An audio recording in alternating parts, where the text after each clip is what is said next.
Blessed love and peace. Back with the butter teeth. Them teeth is butter. um, all right, so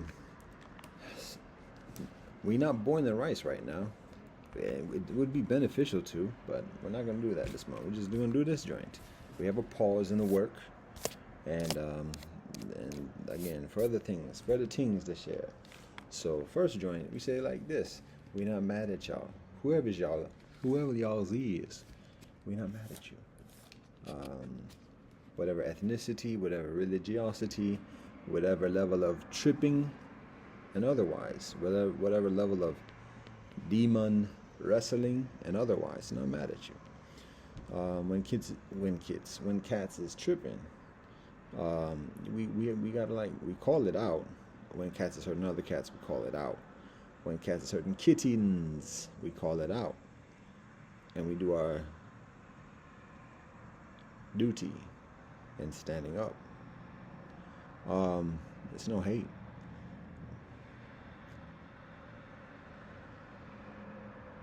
Well, we recognize one, hate is against us, it's against our religion, it's against our spirituality, um, it's against the rules of the heavenly. No hate. But that's us. Uh, Beyond that, one of the things that helps us not to hate or guides us, enables us not to hate, is to recognize the holy within all beings, the holy within all phenomena, the holy within all suffering. Every being, say it like this: every person is a child of God, the Most High, Elohim. And some children of God are rebellious. Many, every, in one way or another, are rebellious, going against the law, the way, the teaching, the peace. And so, as we do with children, the best we can with our patience and our strength, our discipline ourselves, is to inform children, oh, that's not how we do. And when children are persistent, when children are belligerent, then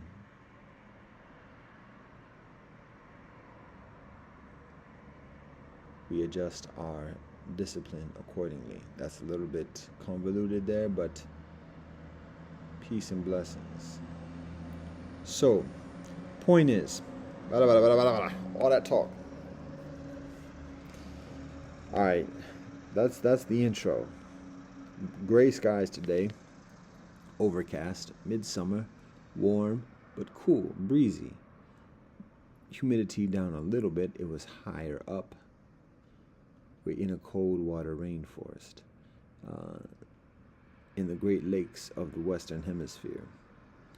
So this is the nature.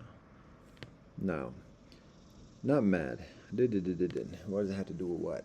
What I had to do with anything?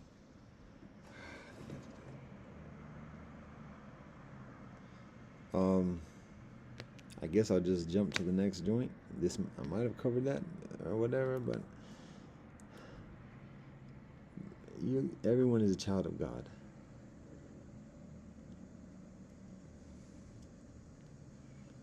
And so we do our best to be mindful of this, to remember this, and then to approach each one accordingly, amidst our own foibles and our own trippings. So,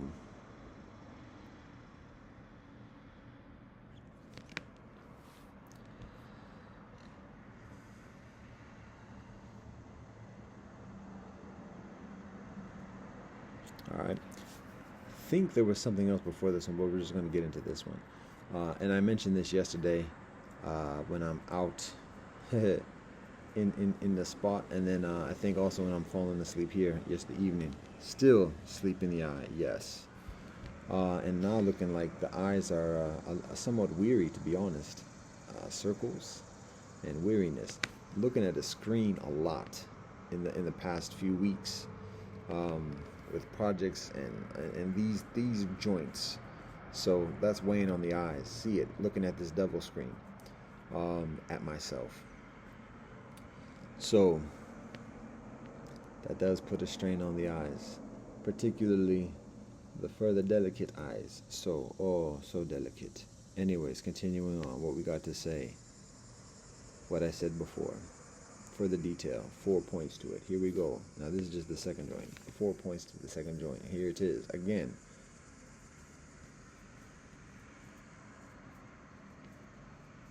Came through the door. I said it before.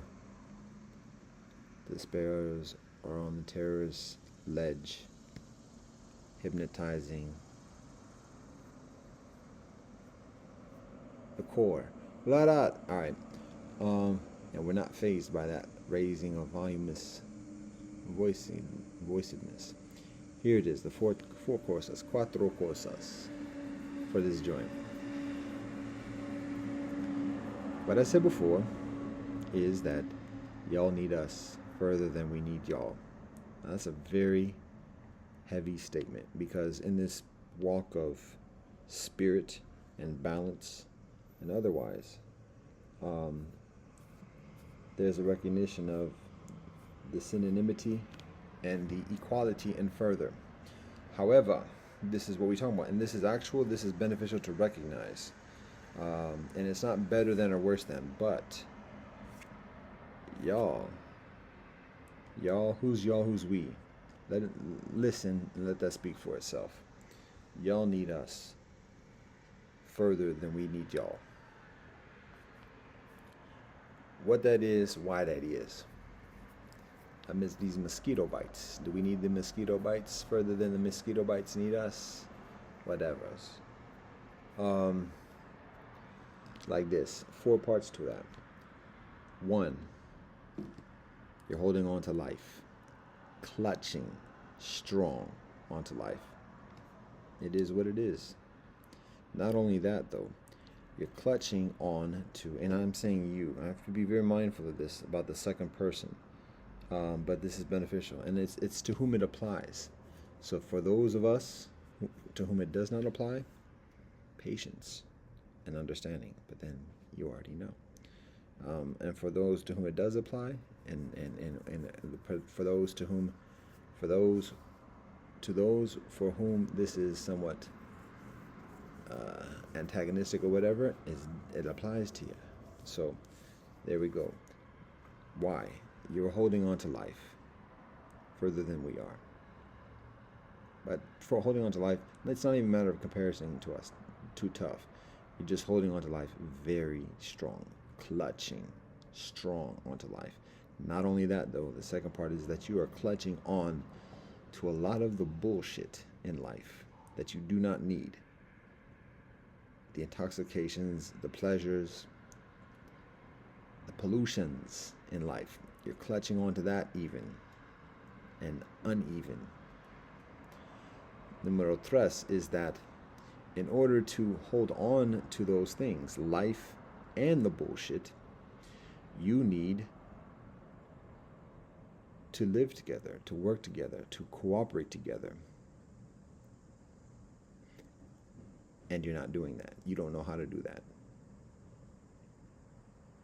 And thus, you need us to teach you, to share with you, to show you, to live with you, so that you can do uno and dos and tres. Now, this is the first occasion we're communicating this in such a way, but this is it's beneficial to recognize that, because this factors into the diplomacy and everything. Now, y'all can kill, y'all can torture, y'all can rape, you can all do all types of nasty things to try to get us to do other things. That's not evidence of us needing you further than you needing us. That's actually evidence of the desperation of your needs to go to those lengths to get what you think you want. So we have that. That's the vulnerability, that we don't need you as much as you need us, but at the same time, you can do a lot of things that are very painful for everybody. So we have to be mindful of that. And a lot of the negotiation is just a matter of starvation, um, deprivation, humiliation, devaluation, subordination, subjugation, downpreciation, and all that. So, in these processes and in the mathematics, to recognize, you recognizing and we recognizing that you need us greater than we need you at this point. That's what we're aware of. All the infrastructure, your money, you can keep the money, but technology, shelter, clothing, food. We let go of life, not absolutely, thoroughly. We hold on to purpose and principle. And you are clutching onto life, clutching onto the bullshit of life. And you need to cooperate with each other to do that. Because you're not just taking from each other, you need to keep taking from each other because you don't know how each other is providing that. And so you try to enslave each other to keep it coming because you need your fix from each other, but you don't want to work with each other too nice. And the beat goes on. That's what it is. Black, white, red, brown, whatever. It's all across the board, all around the world, same song. So you're at each other, don't know how to live with each other, don't know how to work with each other, and you need us. We've let go of life significantly. That's the walk of the spiritual, the heavenly. It's not better than or greater than. We've let go of life. We can do without a lot of the bullshit. We can do without even a lot of the necessities. We live for a greater purpose. We live for a greater purpose. We live with a greater purpose.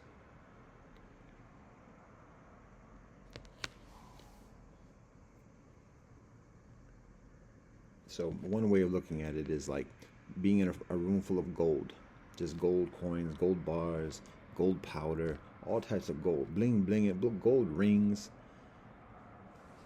gold medallions, gold idols, all types of gold, all this big room, it's all types of gold, bling blinging all over the place.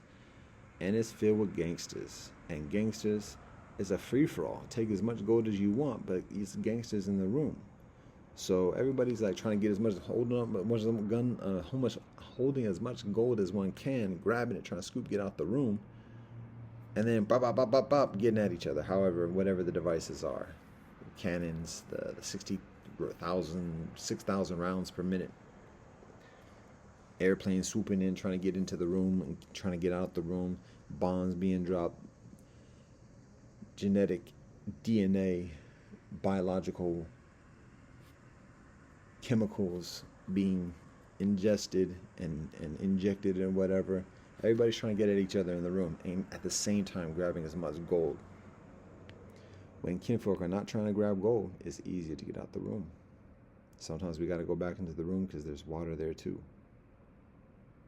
But that's a way of looking at it, of just society and everything else, and trying to find out the best way of getting as much gold as possible in the room whilst everybody's getting at each other.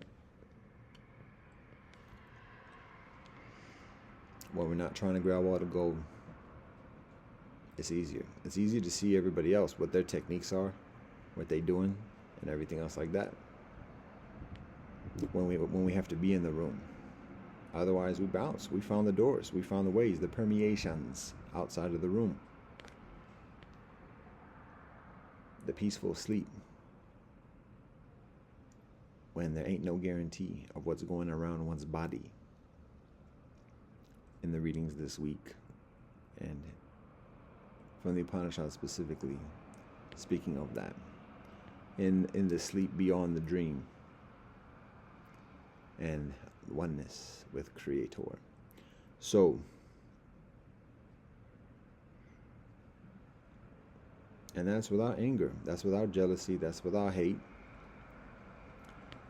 because those things are attachments. Those things are envying something from others. It's even the notion of retribution and getting at somebody else. for the sake of punishment or earthly justice. It's attachments. When there's threats of life, there's threats against life. Yes, we have a duty. But in doing that, again, it's living with a purpose, it's living with a principle of protecting, preserving, promoting life, prosperity. It's not anger. It's not jealousy. It's not after the effect, not after the fact. If it's been done, and there's a concern about it being done again and further, then measures accordingly. That's not anger, though. That's not blood vengeance or otherwise. Living for a greater purpose. That's not easy, because those are old school. So again, the teachings of light show the old school about this. But it's other than just words, it's walk. And the works, the fruits from this as well, as evidence, as a reminder of the miraculous. So anyways, that's what it is. Again, within the negotiations, the holding of breaths on either side, trying to get a better price in the compromise. This factors into that on both sides of the mindfulness, whilst both sides are holding breaths.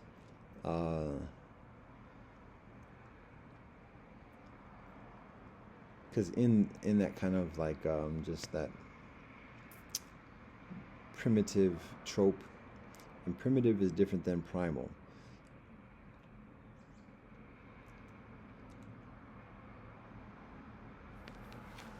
In that primitive trope, there's a lot of unnecessary destruction, unnecessary deprivation, and otherwise.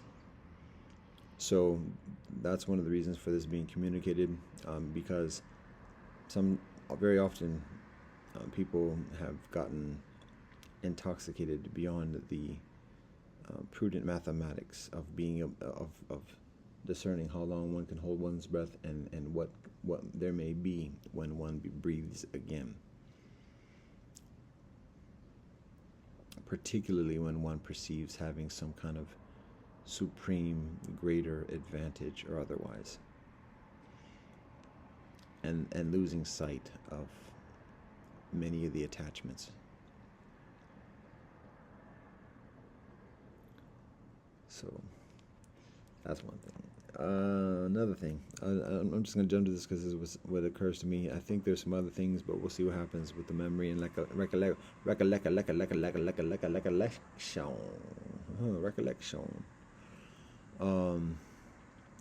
So watching some of the mixed heritage kinfolk on the YouTube,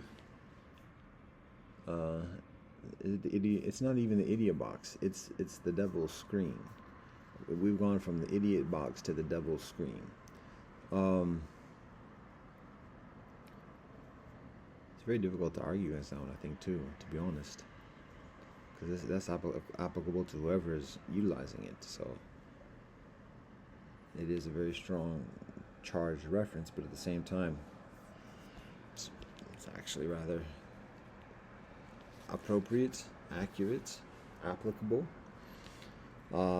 Anyways, watching these joints, still some further to watch as well. We observe some things, particularly in the mixed heritage discourse and also in the multicultural discourse, because some of the joints that we watch, or at least begin to watch, aren't even necessarily involving mixed heritage kinfolk. And I'm going to speak initially to the one that's coming to mind most prominently at the moment. And in this one, it's a young brethren who is of Desi heritage, and he has a podcast, British, has a podcast talking about multiculturalism or whatever else. It's interesting because it's the intellectualization. It's like quasi-academic, speaking and communicating in that kind of genre without actually being necessarily PhDs or otherwise, which is also interesting because we're observing The I mentioned before that academia being the bastion of the front lines, the battle line of uh, contemporary apartheid, and like we don't even double down on that. It's like we see like it's almost like supplanting government, and the mechanics of academia, the, the the who gets let into it, as like the senators or the priests within the hierarchy, the PhDs, the professors, and then the policies, because lots of the government, and additionally, are the pretenses for public policies is significantly for many generations established through the studies, the proofs that the priests of academia provide. Now, the priests are hired by the plutocracies from the crevices, the recesses, and so there's an agenda, and otherwise, that's not the volition directly, initially from the priest professors. Um, so it's not just a easy, cut and dry kind of plutocracy, theocracy, or otherwise. But we observe like how much, like it's almost like not even like the whole thing of government is almost not even a thing. And it's like almost officially universities, the plutocracy or the oligarchy of academia, um, and the only way of having access to the mechanics of it is by getting a PhD, and to get a PhD it requires money, money, money, money, money, and then also study, and jumping through the hoops and ladders. Um, and the stakes are increasingly high because now we're listening to Kinfolk talking about multi-billion-dollar corporations or whatever getting into the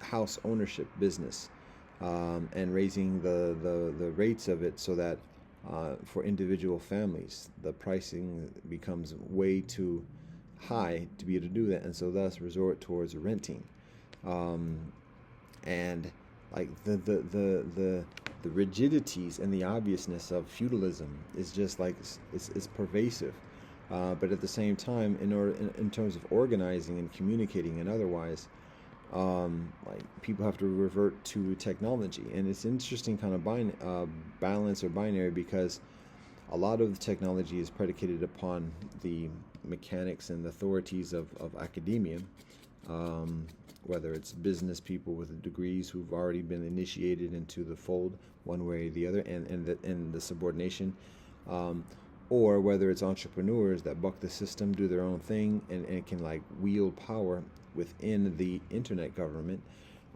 yet still need to still have to like work within the confines of the official government, which is basically, it's not directly the pawn of academia, but the fusion is kind of like annihilating the pretenses of the formal government, constitution and otherwise. So it's interesting to observe that as in an anthropological kind of like alien perspective of how it's progressing. But anyways, what it does is translates into the middle ground, the middle class of people wanting to be or stay in the overclass category of society, and thus having to play the game of academia, speak a certain jargon, certain concepts, kind of get into rote tropes, and intellectualization. And then it's the whole subtle game of pretenses and otherwise, credentials too, and a lot of people making references to studies, professors, the recent books, and those things say very little. It's all like very highly convoluted intellectualizations, talking loud and ain't saying nothing. But it's necessary to have those in order to get invitations to the rooms and have further access to the decision makers, or closer to the intermediate kind of middle managers of academia, the professors, the administrators, and further. So, anyways, meanwhile, people in the podcast and this is not absolutely everybody, whatever, but just like this, the culture of this, like playing the game, and even like the genteel, multicultural, and mixed heritage kinfolk, particularly the mixed heritage kinfolk, playing the game, and having to acquiesce to these norms and these protocols in order to have some kind of platform and to be perceived as viable, as being favorable within the audience's respective social spheres, so that when they're getting their conversations or whatever, they can mention and make a reference to it, and it's not some foreign thing amongst their peers of rebelliousness or frivolousness or whatever else, that they can actually make these references because the podcast is referencing the same thing that the peers culture is referencing, or at least has credentials that match and balance. So that becomes the methodology significantly within the overclass ambitioned of the mixed heritage community, but also within each category, whether it's Afrocentric, Eurocentric, or otherwise. It's not the whole of it because it is increasingly exclusive. There are fewer numbers. It is increasingly elitist. The credentials are getting further expensive. And so it's an increasingly elitist club, just like the Knights of the Round Table, and perhaps even the Samurai. So that's what we observe. And then a lot of the podcasts from the mixed folk, we observe existing within this culture. And this particular podcast, as I was mentioning, are we back on track now? This podcast I was mentioning, Roots and Roots, and I'm not trying to call things out. Peace and blessings to the kinfolk. Again, I just find it yesterday. The brethren's name escapes me at the moment. But peace and blessings to the brethren, Roots and Roots. I think that's what it's called. ROOTS, ROUTES. So a number of, I think that I'm trying to think of like, maybe like there was a result from some mixed heritage shirts, and also again, just keeping doing that avails oneself just to the ambiguity, and in that ambiguity, the manipulation. So it's much further favorable, and this is actually somewhat to the point that I'm actually getting to, and I'm applying it to myself. Wow, the eyes look weary. So again, rather than just like trying to do searches and find asking the Oracle algorithm to provide results, it's a matter of going with what we know already. And even if kinfolk are not active, kinfolk haven't posted recently or whatever else, stop trying to find a new joint and invest in our knowledge, in our connection, our relationship with what already exists. And then do like the old school style of like getting referrals. Remember those days we used to have links with websites, and we could like vet different groups or organizations or individuals based upon not only the links that they did to see where their mind is at, because that doesn't necessarily have proof of the other side knowing or vouching for them.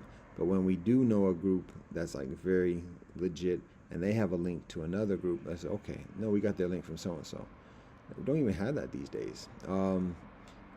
And everybody's links are for themselves on all the different platforms, which is interesting, very isolated again. So anyways, going back to the topic, we were almost there again. The brethren, Roots and Roots.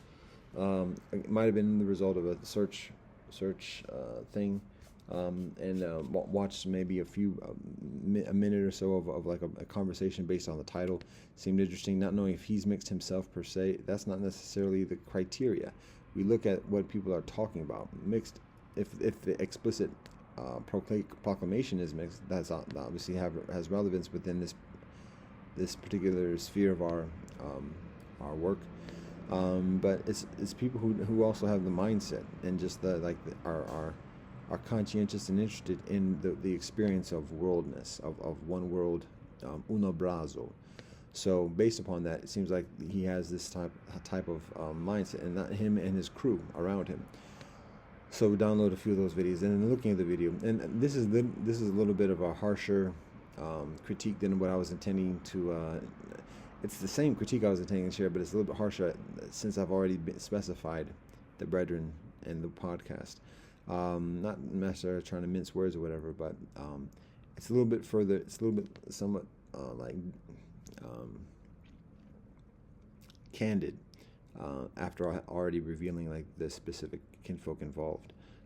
but it's beneficial to recognize. So I'm just gonna like articulate the reflection, the observance from just a portion of the conversation, the beginning portion. So in this particular one, download a few of the conversations. Have yet to listen to the entirety of any one of them, so that's still in the works. This is just a day after our internet day of the week, and didn't get some things done that we're supposed to do. So on right here, right here. So all that being said, there's some things that we observe, that I observe, that we observe, that I observe, that we observe, that I observe, that we observe, that I observe, that we observe.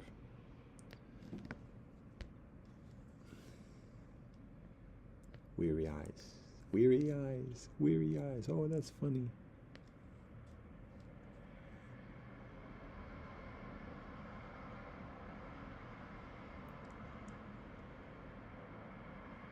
All right.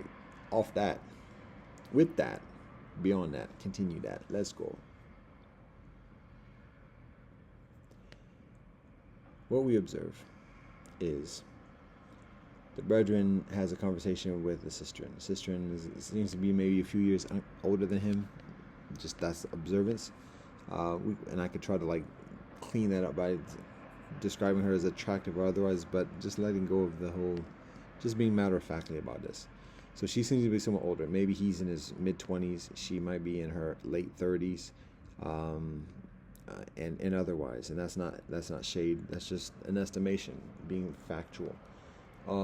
She's an academic. She has degrees. That all takes years. For her to be asked to called upon from whatever work that she's done, that's years.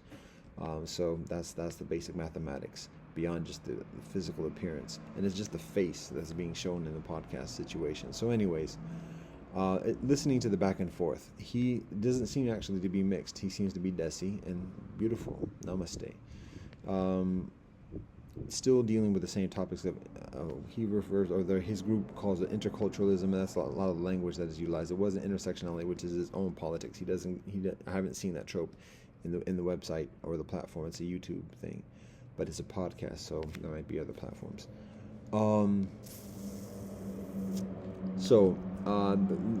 The topic, the title of the video is something about intercultural something or other, and what is observed is that he asks a question. It's smooth. He's comfortable. This, that, and the other. It's interesting. I mean, British has its own like swagger in terms of subtle and knowledgeable, and like the wheels turning. America tends to be rather over the top and aggressive and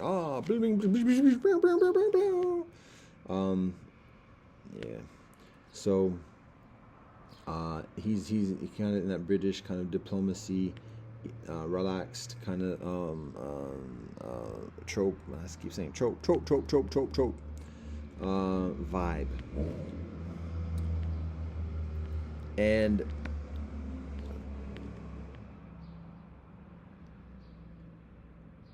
he poses questions to the sister being interviewed initially, and it's conversational back and forth. She pauses and asks a question back to him about like why he asked or something like that. And this is like probably one of the first times they talk at length, so it's a matter of like testing the waters or whatever. And so he begins to explain himself, like why he asks that, and it was something about in explaining, he talks about his travels and things that he observes. And what becomes further obvious or further noticeable is that it becomes a conversation between a man and a woman at that point, and it's very we have to think of a better word than platonic, but it's a very like professional. It's on topic. Like there's not like no licking lips and everything else like that. And the entendres, there's little evidence of the entendres, but it becomes a conversation between a man and a woman, and like audience observing that, and again the faces are very stoic. He's very relaxed, not non-assuming whatever. To be honest, there's an air of femininity. I mean that's just facts. So there's presumptions that he doesn't say one way or the other, but again, given what conditions are in these days and what's promoted and accepted, there's just, it is observed in that respect. Now that being said, the way the sister responds is that she wants to hear him talk. She wants to hear about him. And now she says it because she's trying to like discern how to respond to his answer or to his question. But what becomes obvious is that she likes listening to him talk. And he observes and is aware that she likes listening to him talk. So it becomes that type of situation. He's just talking about his life and his travels, and then like after when he goes on, he's just speaking very comfortably for a few minutes about himself, and she's just sitting there listening with a stoic face, very little expressionless, very academic, but it's like she's vibing with that. And then when he completes his response, and she's like, she appreciates that. And so it was like, wow, like get a room kind of situation. And that's due respect. Don't know what the marital status is of either one, but again, it's a man and a woman talking with each other, which is interesting because again, different rooms, maybe even different continents, but at the same time, there's that notion within Islam about a man and woman being accompanied by a third party when alone, and this mechanism right here is a way of factoring into it, of diluting into it and a diluting attention away from that. So anyways, that's what becomes a vibe. And again, the whole thing is very relevant. Like they're having a conversation. The conversation is it has value. It's information, it's insight, it's experience, and there's a continual exchange. Now, what is observed from the exchange? We can reduce it to inferred or deduced or induced or whatever else. But what is observed is that his awareness of like her enjoying his response, his verbalization, and him acquiescing of talking about himself, even though he's the interviewer, but he acquiesces to providing her with that enjoyment at the cost of his own information or whatever, because it's for the sake of the podcast. And so it's a matter of like him doing it, not necessarily he might have an interest in her. He may have little interest in her in terms of a personal relationship, marriage or otherwise, but he's sharing the information. It's observed significantly, whether it's predominantly is another question, but significantly for the sake of the podcast, and for her to get her satisfaction from his response, so that she is further willing to participate in the conversation for that recording purposes at that moment. So that was just the first few minutes, whatever. Very presumptuous or otherwise. Presumptions are precarious in life. Presumptions are necessary within life. So, in that process, he makes a reference to academic studies, and again, starting to talk that trope. But what we observe is that, and this is also addressing some other, okay. All right. I'm going to pause here and add another podcast that we saw, a brief one, which is a Mixed Brethren. Again, he narrates, so he doesn't show him his face. Actually, he does show his face. What am I talking about? He does show his face. And again, his name escapes me. Just find out about his joint from one of those searches just yesterday. And his YouTube channel is comparatively new, like 6 months or something. But he does like 10, 15-minute commentaries about current events. So, okay, again, from Britain. When utilizing the term mixed race, tends to be from Britain.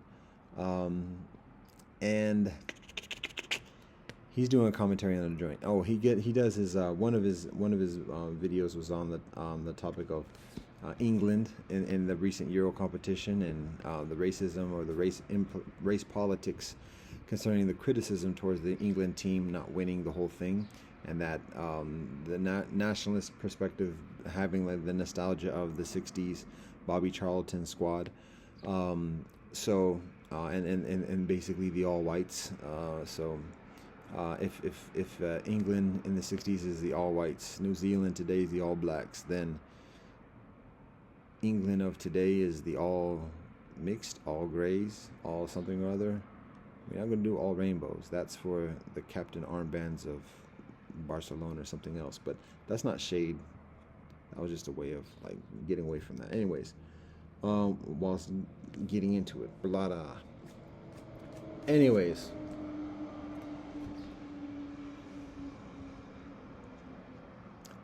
his premise of that video is basically the all mixed squad.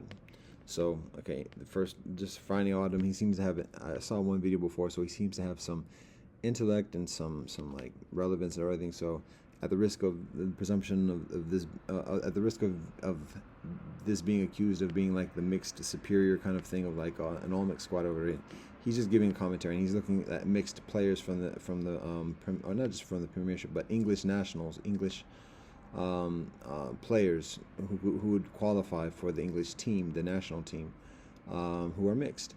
So he starts doing like a review of the different players, and in doing the review, he gives his criteria for how he was selecting his team. The 4-4-2 formation. And he mentions another video of doing a 4-3-3, and then he just did the goalie. There's only one keeper, David James, I think is his name, who had like basic qualifications for that. So then he's going into the defense and the beginning of the midfield, and in doing that, he lists like a list of 6 players of like the finalists for consideration, and then from there he starts to go into statistics about clean sheets, about goals against averages, and other things like that. And like everything that he was saying, this is not shade, just an observance, and we can have our own subjective perspective of it, but just an observance. Everything that he was saying in terms of who gets selected and who doesn't get selected was based on statistics. And we recognize that today in sport, particularly in football, world football, that's a huge thing at this point. Like people are always talking about analytics, men wearing bras to measure steps and whatever else during matches. And there might be a certain efficacy. I mean, we know about sports science, and we know about like nutrition and like training methodologies that are all extremely scientific, to the point that the sport becomes lost. And when kinfolk are selecting a top 11 team, a top 11 squad, based upon just basic statistics, the sport is becoming lost. And back in my day, at least when we're talking about all great or all-time teams or whatever else like that, we didn't look at statistics. What we looked at is anecdotes, not the analytics. The anecdotes. Talking about, I remember that time against that team, he did that team. And there's an energy, there is a charisma. There's a vibration that goes with those recollections.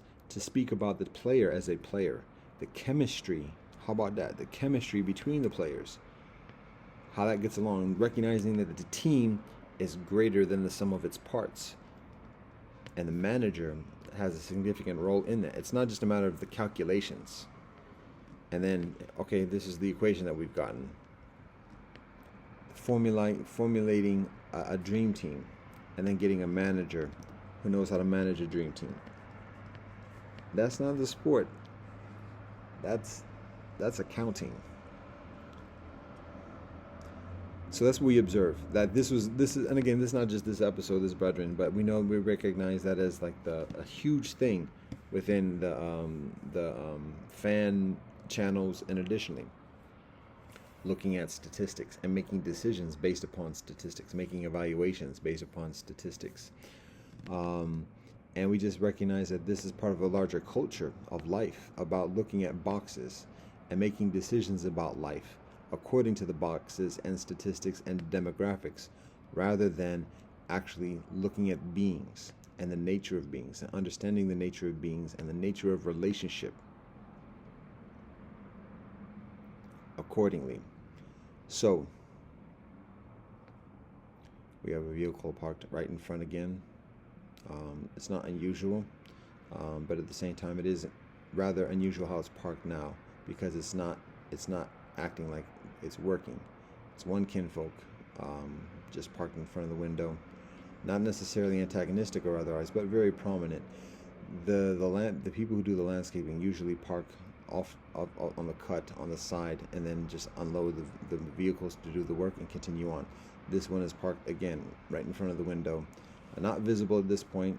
Doors open. Again, doesn't seem too antagonistic, but is definitely intentional and prominent. So part of the culture of passive aggressive communications and the susceptibility to all different types of interpretations. So it is observed at this moment. Also recognizing, I mean, there are occasions when like unmarked vans stop and will roll through, and otherwise. So there's all different types of things from all different types of syndicates and cartels. So just being mindful of this, and otherwise. It's very quiet right now too. There's been construction for the past few weeks. Today it's rather quiet. Conditions here are also very different too since just yesterday, so be mindful of this.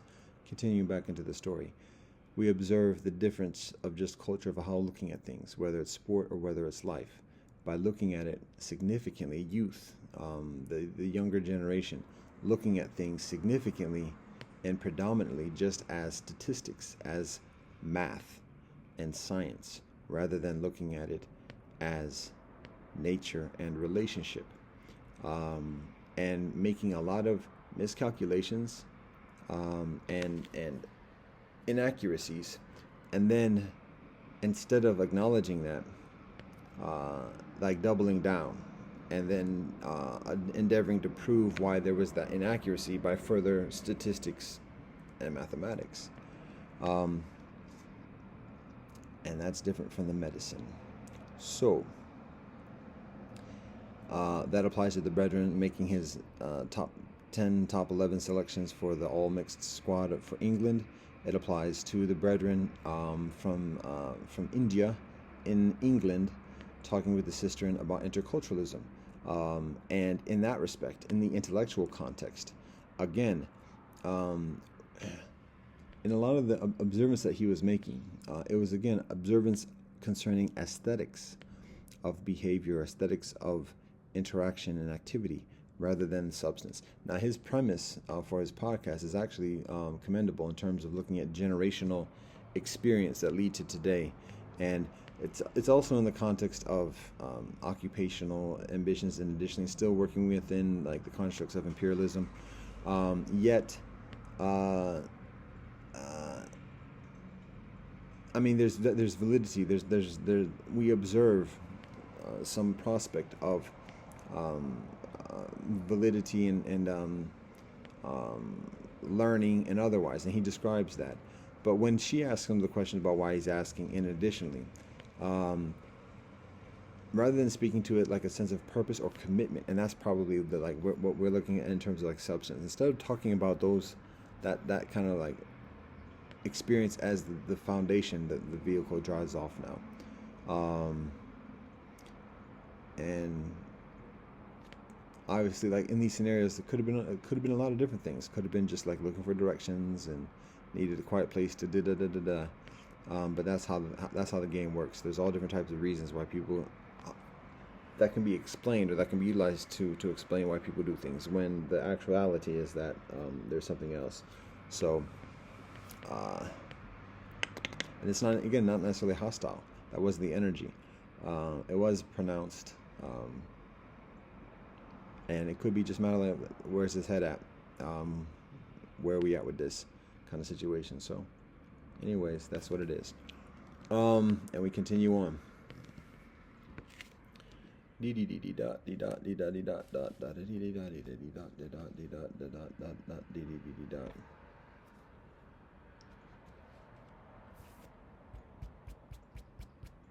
The whole feigning not to know.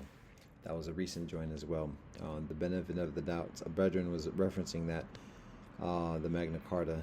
I guess it was Magna Carta he was talking about. He didn't say it directly, but he was giving off some principles and naming like legal doctrine that are attributed to that from 800.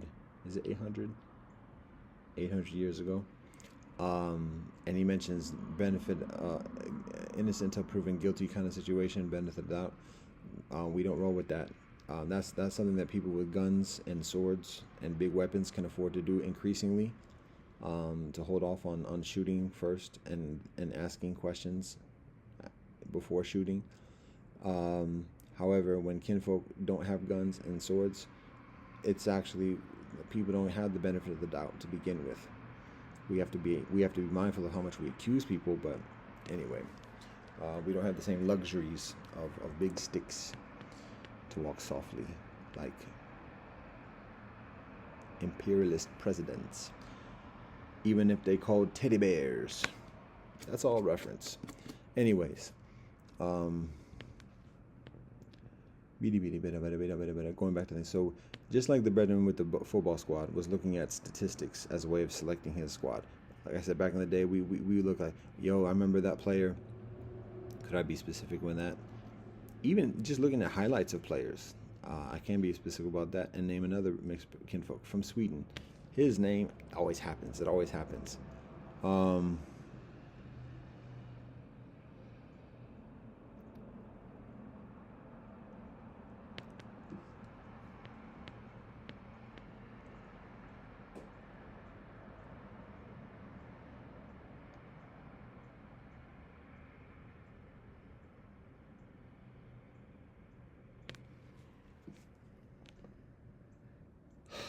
And I know why it happens too.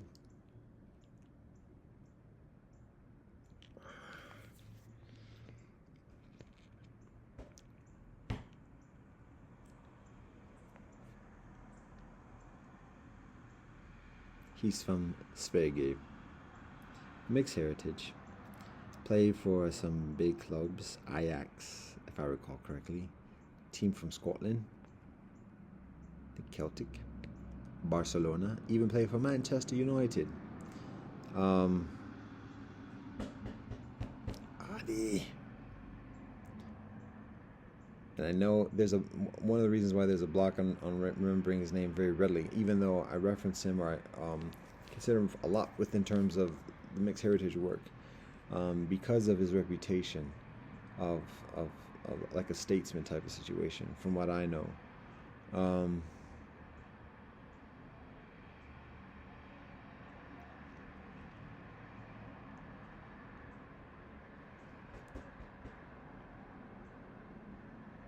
It's a very simple name.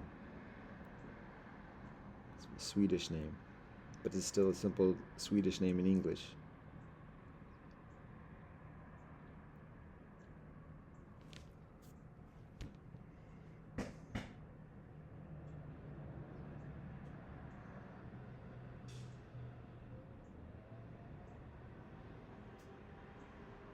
Wow, yeah, we got things to do, but then we also got storage to be mindful of. We're at Nueve, okay?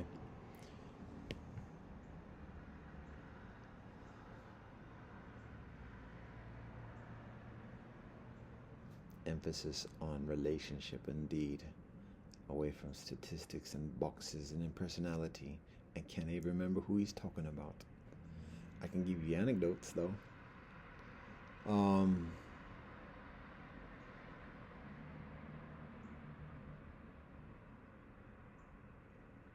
The description that I given should provide aficionados enough, but that's not the standard. We're reaching a further audience.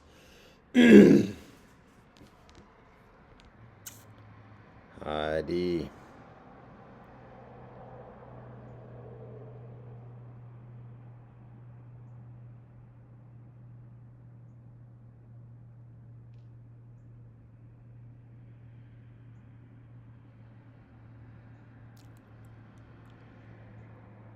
Interesting this.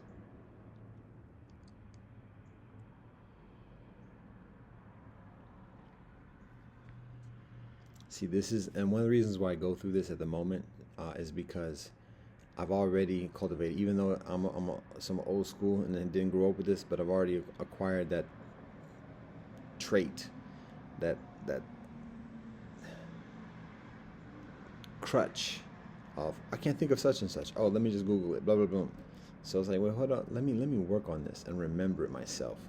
When kinfolk are relying on AI and algorithms and search mechanisms or whatever, kinfolk are acquiescing themselves and just becoming like a form floating in the universe. So it's beneficial to like hold on, like to pause up and focus, concentrate, and like get done ourselves. When we do the work,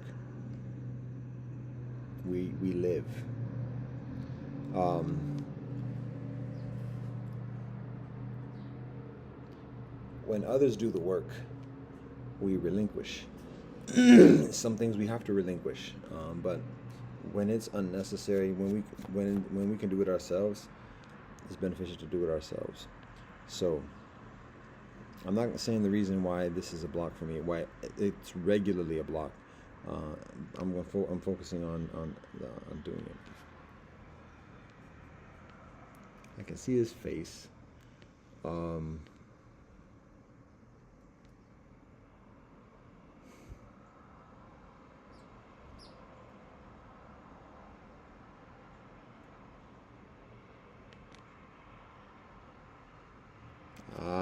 okay. Henrik Larsson. And I know exactly why there's a mental block. Do I say why there's a mental block? Okay. Basically, every time, like for years, Henrik Larsson from Sverige played for Ajax. I think before going on to Celtic. When he's from Celtic, he got on to Barcelona. Had like this wonder game with Barcelona amidst like being a statesman. Like by that time, it was later in his career. And he might have went from Celtic to Ajax. Ajax, it's a bigger league and a bigger club, the Netherlands compared to Scotland. Celtic is like one of the biggest clubs, one of the two biggest clubs in Scotland. So it's similar pedigree, but Ajax is further prominent in terms of European football. So it might have been him being at Celtic, then going to Ajax, and then from Ajax on to Barcelona. By the time he's at Barcelona, he's already kind of like established, and there are marquee players already there. So he's like playing the striker kind of thing situation, or up there, 9, 10, 11 kind of place.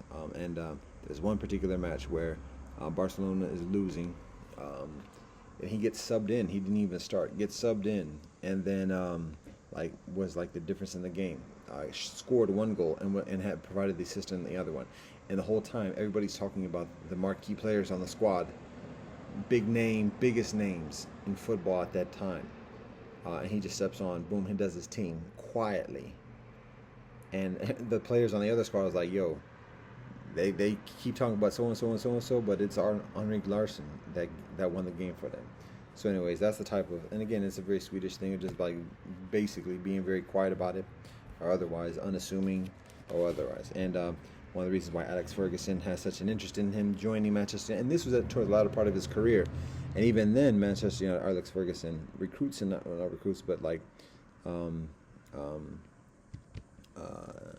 calls upon him to join Manchester United. And even just at Manchester United, he's playing the bench because he's an elder at that point.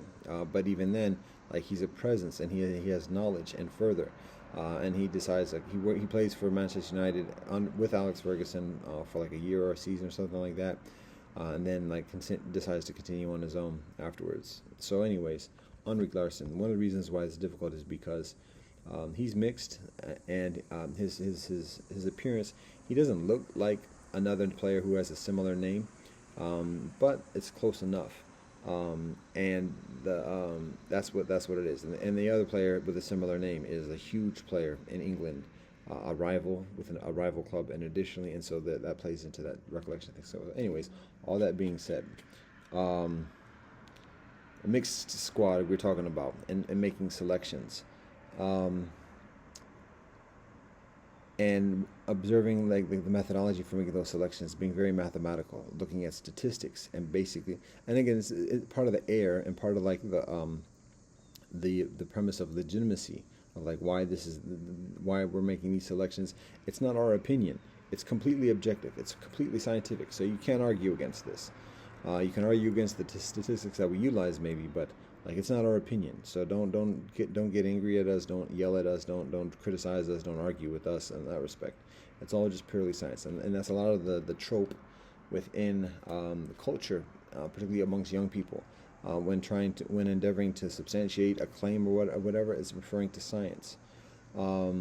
and referring to studies. And again, that's when we get into like law and protocols, because when people are referring to academic studies as a way of substantiating their opinion, that's also substantially influenced through academia. That becomes a form of governance. Who's making those studies? Who's promoting those studies? Who's saying those studies are this, that, and the other? That becomes the form of government. That becomes the policy in public discourse, particularly in the mainstream of the overclass, as a way of getting the credentials to ascend up and down in the overclass. So, and the studies are significantly predicated upon statistics, numbers, even less some perhaps anthropological, but sociological, psychological, even psychiatric, particularly political and otherwise, economics definitely, reduced to numbers. And that's why the boxes become so significant, because it's not just public policy of affirmative action or quotas or census or grants and otherwise, but the boxes are utilized in academia in determining the validity of findings and hypotheses and otherwise. But it requires people fitting in boxes in order for the mathematics, the numbers, to have some perception or some semblance of credibility and convincingness. So, anyways, there's certain legitimacy with the numbers. There's certain benefit with numbers. Yet, again, that it's what we are observing is the high, at the current moment, in recent years and in recent generations, a high and imbalanced reliance upon numbers at the cost of forgetting names and forgetting anecdotes, not even knowing names and anecdotes, and just making lists and decisions based on boxes.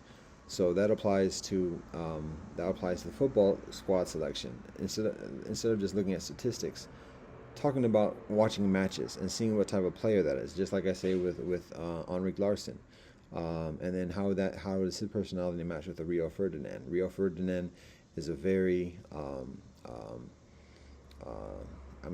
playing was it the 6, the 5, defense center defender. So he's a presence. He's tall. He's strong. He says what's what. He's controlling the area in front of the keeper, and so he's a leader in that respect. But at the same time, when you know and observe like the personality of Rio Ferdinand, he's not usually the captain of the squad.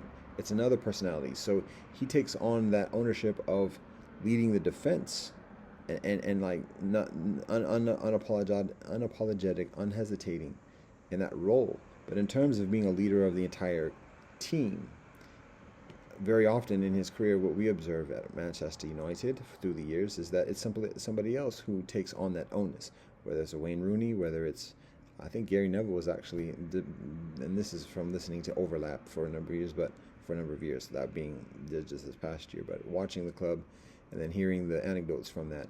But Gary Neville might have been the captain whilst Rio Ferdinand joins.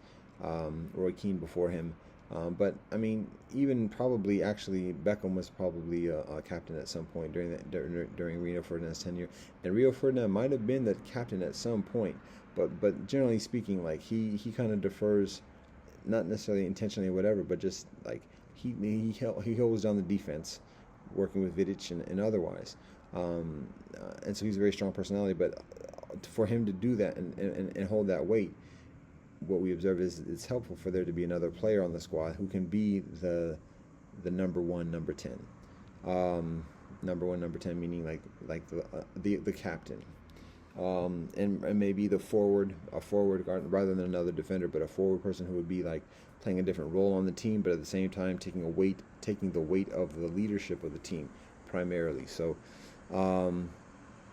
that might, and Henrik Larsson isn't necessarily that brethren, because he's, like I said, comparatively subtle. So a mixed person who could like be that captain of the squad, that factors into it. What statistics do brethren have about captains and that leadership quality? How do people like, again? This is not like pandering to Roy Keane, but again, some people to discern how many people know about like the history. he's the captain, he's the head knocker, but he's not the one who's the most well known of the team or whatever. And so, how do those statistics factor into people's? How do those factors factor in? How do those conditions? How do those facts? How do those elements factor into the equations and to the statistics that people tend to look at? Those qualitative components of the sport, of teamwork, of relationship between role players, everyone fulfilling their role, and people who have knowledge about those roles, managers who know the psychology about what motivates people in those roles and otherwise. Like, one can try to reduce that further and further into detailed statistics, but that again, it's like it's a woeful endeavor. And what are people becoming in that process? Machines, robots with replaceable parts, even replaceable personality parts, with psychiatric medicines and otherwise. So that's the concern and what we're observing. And then that's what we observe with the mixed heritage conversation, but then also it's the football conversation, the brethren who's doing football, but it also applies to the intellectual conversation as well, because instead of just looking at the aesthetics, the aesthetic numbers of a football squad and the statistics, it's looking at the aesthetic qualities of life experience, and the surface level type of joints, whilst at the same time navigating and negotiating vibes, and the tangibility and immediacy, intimacy of those vibes, and keeping as much of a even keel in terms of verbiage and otherwise, keeping away from the innuendos as much as possible, so to make those vibes less evident or otherwise, for the sake of continuing the conversation in a constructive, productive way. But at the same time, there's still that middle ground that's absent in terms of substance, or significant substance and guidance, about how to recognize health and well-being and relationship. Let me tell it. So anyways, that's something what we observe. And there's so much said right there. Some of it, much of it, valid and relevant. There's further to be said, yet that's much for the moment. Still got things to do. Serious. Like, put on some rice.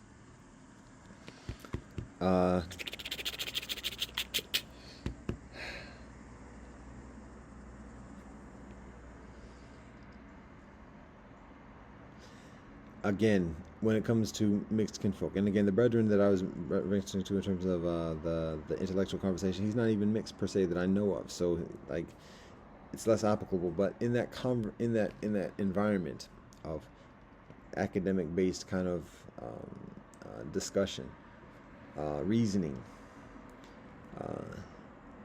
it's beneficial to recognize how much of the pretenses, not the pretenses, the premises, the presumptions within the conversations about what is favorable, what's unfavorable, and additionally are significantly established or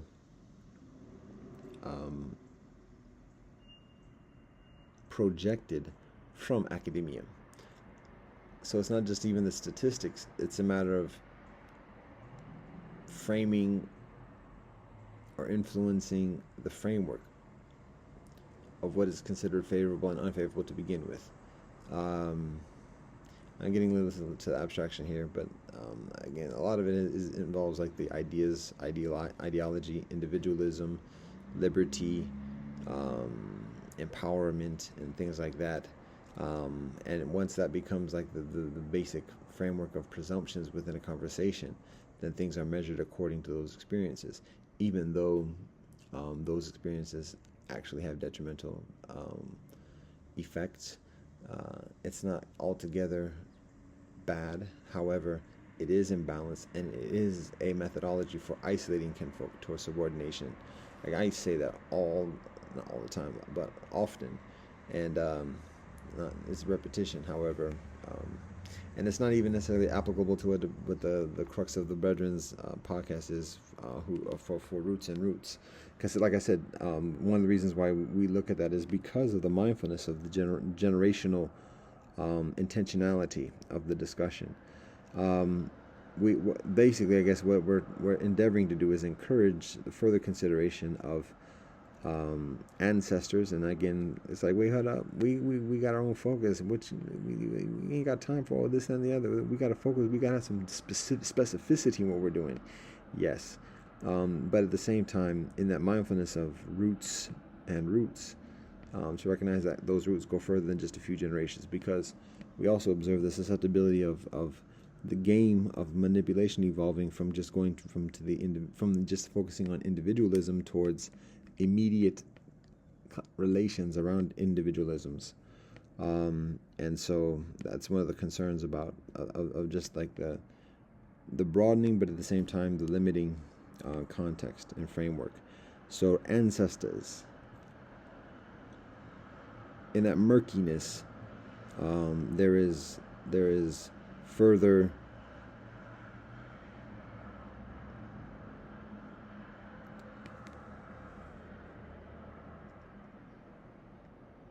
soundness away from the manipulations and calculations. It's an energy within the cipher that requires reckoning for recognized balance. That makes sense. That makes sense. That was a different sentence. Wow. All these different hand presentations. Still fatigue, as it can be seen from the eyes, and around the eyes, and the eyes and eyes. All right, that's much of it, I guess, at the moment. There's other things, but I've talked a lot already, and I got work to do, fatigue, miles to go, kilometers to go, before we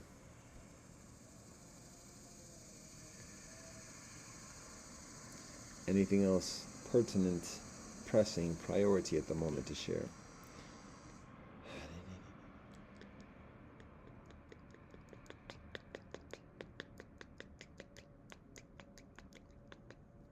Well, we're going to let it go for the moment. If there's something else, presumably we still have gigabytes.